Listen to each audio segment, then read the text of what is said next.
Now on Top Stories, asawa ni Viva Max actress na Sunshine Gimery, inilibing na ngayong araw.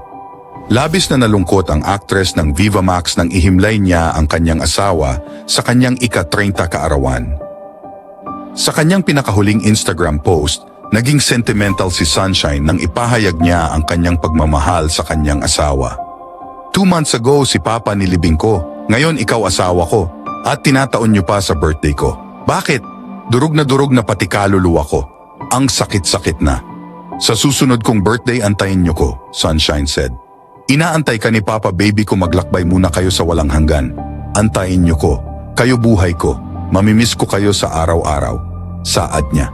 Sa kanyang taus-pusong mensahe, ang Viva Max actress ay nagpahayag ng matinding kalungkutan dahil sa pangungulila niya sa araw-araw na gawain ng kanyang asawa tulad ng pagluluto, pagtawa, biro, at pagmamalasakit sa kanya.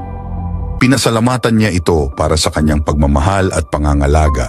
Pinahahalagahan ang kanilang mga sandali na magkasama at binigyang diin ang kanilang kahalagahan sa kanyang buhay. Nagtapos siya sa isang matinding kahilingan na yakapin ng kanyang asawa at ng kanyang ama sa langit, na itinatampok ang kanilang hindi mapapalitang mga tungkulin sa kanyang puso at buhay.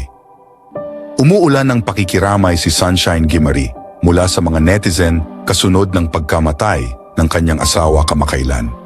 Bumaha sa kanyang social media ang mga mensahe ng pakikiramay kung saan marami ang nagpapahayag ng taos-pusong pakikiramay at nag-aalok ng mga salita ng kaaliwan.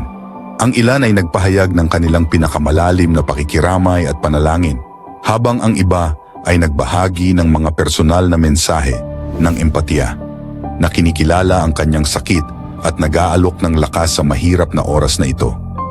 Matatandaang na ang sanhi ng pagkamatay ng kanyang asawa ay ang paglaki ng puso.